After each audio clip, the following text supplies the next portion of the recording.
الرجیم بسم اللہ الرحمن الرحیم اولئک الذین، یہ ہے وہ لوگ، انعم اللہ کہ انعام فرمایا اللہ نے، علیہم ان پر، من النبیین انبیاء میں سے، من ذریتی جو اولاد تھے، آدم علیہ السلام کی، وممن اور ان کی، حملنا جن کو سوار کیا تھا ہم نے، مع نوح علیہ السلام کے ساتھ، ومن ذریتی اور یہ نسل سے تھے، ابراہیم و اسرائیل اور اسرائیل علیہ السلام کی، وممن ہدینا اور ان لوگوں میں سے تھے جن کو ہم نے ہدایت بخشی، واجتبینا اور برگزیدہ کیا، اذا تتلی علیہم جب پڑھی جاتی تھی ان کے سامنے، آیات الرحمن آیات رحمان کی، خروا تو گر پڑتے تھے، سجدن سجدے میں، وبکیاً روتے ہوئے، فخلف من بعدہم پھر جانشین ہوئے ان کے بعد، خلف ایسے ناخلف لوگ، اضاعوا الصلاۃ جنہوں نے ضائع کر دیا نماز کو، واتبعوا الشہوات اور پیروی کی خواہشات نفسانیہ کی، فسوف یلقون غیا سو عن قریب دو چار ہوں گے وہ گمراہی کے انجام سے، الا مگر، البتہ، من تابا جس نے توبہ کی، وآمنا اور ایمان لے آیا، وعمل صالحا اور کیے اچھے اعمال، فاولئک یدخلون الجنہ ایسے لوگ داخل ہوں گے جنتوں میں، ولا یظلمون شیئا اور ان کی ذرہ برابر بھی حق تلفی نہ ہوگی، جنات عدن سدا بہار جنتوں میں، التی وعد الرحمن عبادہ جن کا وعدہ کیا ہے رحمان نے اپنے بندوں سے، بالغیب بن دکھائے، انہ کان وعدہ مأتیا بے شک ہے ان کا وعدہ پورا ہو کر رہنے والا، لا یسمعون فیہا لغوا نہیں سنیں گے وہ وہاں کوئی بیہودہ بات، الا سلاما مگر سنیں گے سلام، وَلَهُمْ رِزْقُهُمْ فِيهَا اور ان کو ملے گا ان کا رزق وہاں، بکرۃ وعشیا صبح اور شام۔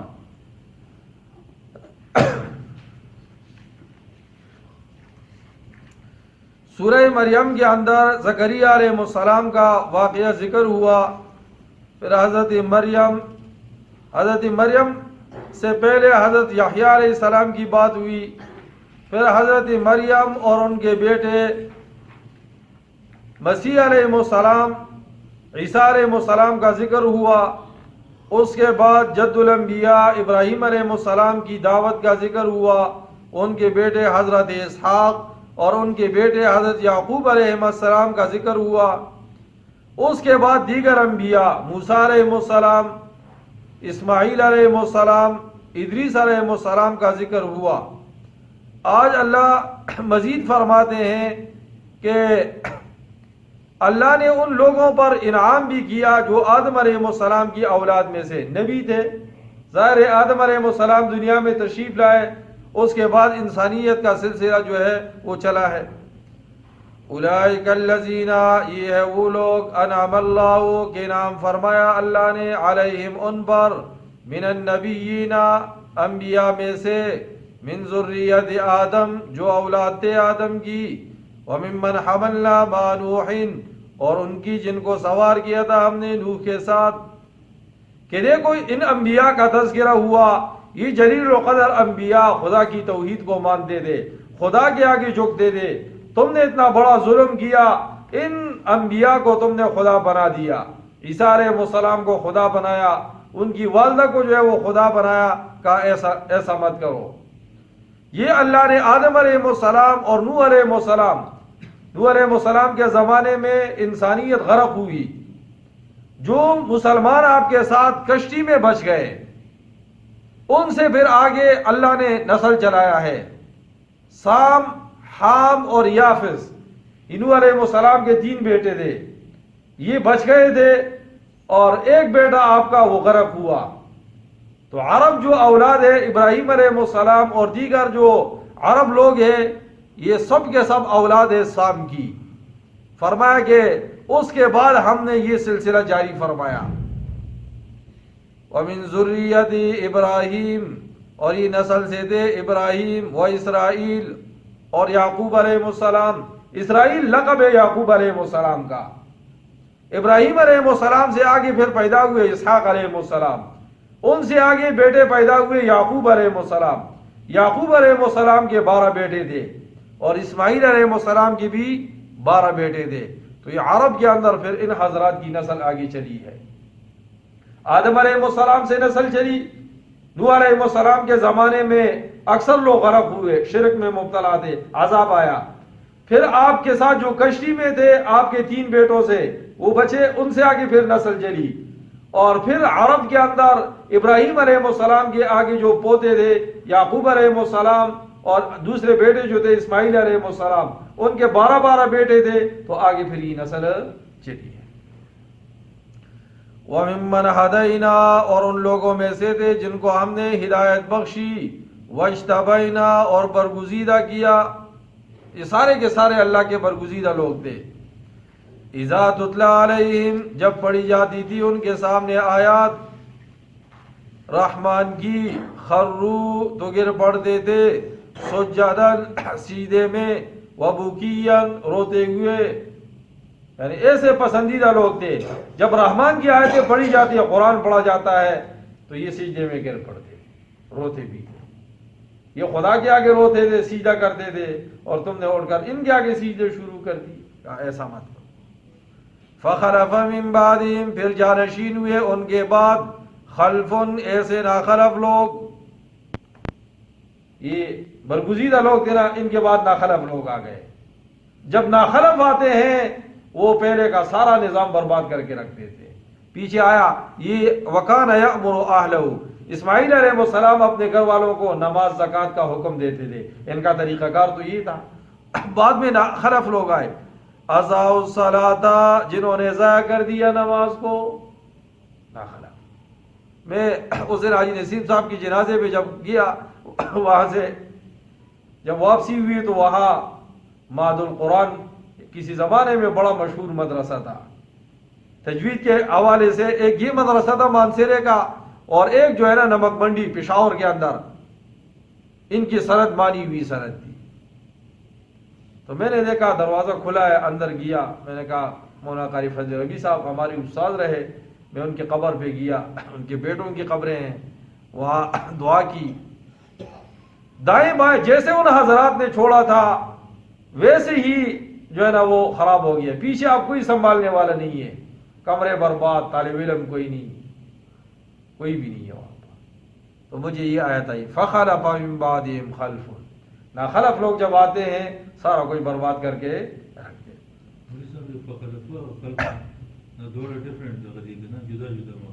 جی، فخلف، جانشین ہوئے، یعنی خلیفہ بنے، من بعدہم، ان کے بعد، خلف، ایسے ناخلف لوگ۔ یہ عربی کے اندر خلفن کا لفظ ناخلف کے لیے بھی استعمال ہوتے ہیں، جیسے ہندی کے اندر مفسرین نے ایک مثال بھی دی ہے کہ ہندی زبان کے اندر بھی ایسے الفاظ کا استعمال ہے، اسی طرح یہاں خلف کا معنی جو ہے یہ ناخلف نالائق لوگوں کے بارے میں بھی استعمال ہوتا ہے۔ اضاعوا الصلاۃ، جنہوں نے ضائع کر دیا نماز کو ضائع کر دیا۔ نماز کتنا بڑا حکم ہے نا۔ حضور کی خدمت میں ایک جنازہ لایا گیا، تو صحابہ نے کہا یا رسول اللہ اس کا جنازہ نہ پڑھائے۔ جی کیوں؟ اس نے تو کبھی زندگی میں نماز ہی نہیں پڑھی، کوئی نیک عمل نہیں کیا، تو اگر آپ اس کا جنازہ پڑھیں گے تو لوگ جرت کریں گے، پھر کوئی بھی نماز نہیں پڑھے گا، نیک عمل نہیں کرے گا، ہر بندہ یہ کہے گا کہ پیغمبر جنازہ پڑھائے گا، اس کی بخشش ہو جائے گی۔ آپ نے صحابہ سے کہا صفوں میں بیٹھ جاؤ، سارے بیٹھ گئے۔ آپ نے بلند آواز سے اعلان کیا بھائی تم میں سے کسی شخص نے اس کو کسی دن نماز پڑھتے ہوئے دیکھا ہے؟ ایک سفید داڑھی والے بابا جی کھڑے ہوئے، یا رسول اللہ ایک دن یہ پہرا دے رہا تھا سرحدات کے اوپر، تو اس نے اپنے ساتھی سے کہا کہ تم ذرا اٹھ کر جو ہے نا یہاں پہرا دو تاکہ دشمن کا خطرہ نہ ہو، تو میں تہجد کی نماز پڑھ لیتا۔ اس نے گواہی دے دی۔ حضور نے اس مردے کی طرح مخاطب ہو کر کہا کہ یہ سب لوگ آپ کے جہنمی ہونے کی گواہی دے رہے ہیں، اس نے کوئی نیک عمل نہیں کیا، نماز نہیں پڑھی، اور اس آدمی نے آپ کو نماز پڑھتے ہوئے دیکھا ہے، آج میں محمد الرسول اللہ آپ کے جنتی ہونے کی گواہی دیتا ہوں، آپ پر گواہ میں خود ہوں، آپ نے پھر اس کا جنازہ پڑھایا ہے۔ نماز کی قدر پھر تب آتی ہے نا جب یہ چارپائی پر لیٹ جاتا ہے۔ میں نے کتنے یہاں مقتدیوں کو دیکھا، چارپائی پر لیٹ گئے تو مجھے کہنے لگے مولوی صاحب کاش ہمیں صحت مل جائے اور ہم مسجد آئے۔ میں نے کہا جب زمانہ تھا تو اس وقت تو نہیں آتے تھے، پھر قدر آتی ہے، پھر قدر آتی ہے، لیکن جب لیٹ جاتے ہیں تو پھر آ نہیں سکتے، پھر آ نہیں سکتے۔ اضاعوا الصلاۃ، جنہوں نے ضائع کر دیا نماز کو، حدیث میں آتا ہے سب سے پہلے کس کا حساب ہوگا؟ نماز کا حساب ہوگا۔ اور حقوق العباد میں سب سے پہلے کس کا حساب ہوگا؟ قتل کا، جس نے ناحق کسی کو قتل کیا اس کا حساب ہوگا۔ یہ کوئی کھلا مانسیرا نہیں ہے جو مرضی ہے کرو، جو مرضی ہے کرو۔ میں نے یہاں حاجی نسیم صاحب کو اللہ بخشے، میں نے ایک دن کوئی مثال دی، میں نے کہا یہ گڑبڑ مانسیرا نہیں ہے، وہ مانسیرا کہتے، کہا مولوی صاحب آپ نے آباد کی مثال نہیں دی۔ میں نے کہا مانسیرا مشہور ہے، اس میں ہر طرح کے لوگ جو ہے نا آباد ہو گئے۔ وَاتَّبَعُوا الشَّهَوَاتِ، اور پیروی کی خواہشات نفس کی۔ فَسَوْفَ يَلْقَوْنَ غَيًّا، عن قریب دو چار ہوں گے وہ گمراہی کے انجام سے، جو انہوں نے نماز ضائع کر دی ہے نا، خواہشات کی پیروی کی، تو عن قریب اس گمراہی کا انجام وہ دیکھ لیں گے مرنے کے بعد۔ اس کے مقابلے میں جنہوں نے نمازیں پڑھی ہے، درس میں شریک ہوئے ہیں،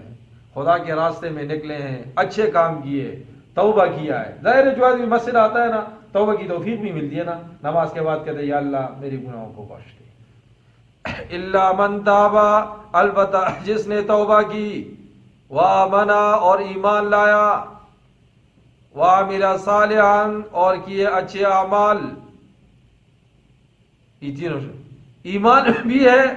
نیک اعمال بھی ہے، توبہ بھی کی، فَأُولَٰئِكَ يَدْخُلُونَ الْجَنَّةَ، سو ایسے لوگ داخل ہوں گے جنتوں میں، وَلَا يُظْلَمُونَ شَيْئًا، اور ان کی ذرہ برابر بھی حق تلفی نہ ہوگی۔ آج دیکھو نا ٹھنڈ ہے، ایسے لوگ بھی ہیں جو ہیٹر کے آگے گھر میں بیٹھے ہوئے ہیں ٹی وی دیکھ رہے ہیں، ایسے لوگ بھی ہیں جو مسجد النورین میں بیٹھ کر خدا کا کلام سن رہے ہیں، دونوں برابر ہو سکتے ہیں؟ سوال ہی نہیں پڑتا۔ جنات عدن، سدا بہار جنتوں میں، الذی وعد الرحمن عبادہ، جس کا وعدہ کیا ہے رحمان نے اپنے بندوں سے۔ خدا کا وعدہ تو لا یخلف المیعاد، وہ تو وعدہ خلاف ورزی نہیں کرتا۔ بالغیب، ان کو دکھائے بغیر، بن دکھائے، ہمارے ساتھ جنت کا وعدہ کیا، جنت دکھائے اللہ نے ہمیں، ہم نے تو نہیں دیکھا جنت کو، لیکن ہمارا ایمان ہے کہ یہ مل کر رہے گا۔ انہ کان وعدہ ماتیا، بے شک ہے اس کا وعدہ پورا ہو کر رہنے والا۔ ایسے جنتوں میں لا یسمعون فیہا لغوا، نہیں سنیں گے وہاں کوئی بیہودہ بات، کوئی فضول باتیں وہاں نہیں ہوگی۔ وہاں کیا ہوگی؟ الا سلاما، مگر سنیں گے سلام، ایک دوسرے کو ملیں گے نا تو سلام، سلام علیک، سلام ہو آپ پر، سلام علیک، سلام، فرشتے بھی سلام کریں گے، سلام قولا من رب الرحیم، رحمان کی طرف سے بھی سلام ہوگا، رحمان کی طرف سے بھی سلام ہوگا۔ کتنا عجیب منظر ہوگا نا، اللہ کی طرف سے بھی سلام، فرشتوں کی طرف سے بھی سلام، انسان بھی آپس میں سلام، خوشی کا منظر۔ وَلَهُمْ رِزْقُهُمْ فِيهَا، اور ان کو ملے گا ان کا رزق وہاں، بُكْرَةً وَعَشِيًّا، صبح و شام، کیونکہ دنیا میں عادی تھے نا عام طور پر صبح شام کھانا کھاتے تھے، اب تو ہر وقت کھاتے ہیں، لیکن مشہور کیا ہے، عام روٹین صبح شام کھانے کا ہے۔ تو وہاں اللہ اسی خاصلت کو برقرار رکھتے ہوئے صبح شام ان کو کھانا بھی کھلائے گے۔ اس لیے جو حدیث میں آتا ہے نا، پرانی بوڑھی عورتوں کی دین پہ چلو، ذرا دیہاتوں میں جاؤ، لوگوں کی فطرت بڑی ٹھیک ہے، مغرب کے بعد کھانا کھاتے ہیں، اس کے بعد جو ہے نا چلتے پھرتے ہیں، نماز پڑھتے ہیں، رات کو سو جاتے ہیں، صبح بڑے ٹائم پر اٹھتے ہیں، اور اس کے مقابلے میں صبح کا کھانا جو ہے نا جلدی کھاتے ہیں، تو مغرب کے وقت بھوک بھی لگی ہوئی ہوتی، اور اس کے مقابلے میں ہمارا نظام چونکہ عورتیں ایسے نرم مزاج آ گئی کہ وہ کھانا اس وقت دیتی ہے کہ اس کے بعد سونا ہی ہوتا ہے، تو پھر نہ بندہ صبح اٹھ سکتا ہے اور بیماریاں جو ہے نا وہ الگ جنم لیتی ہیں۔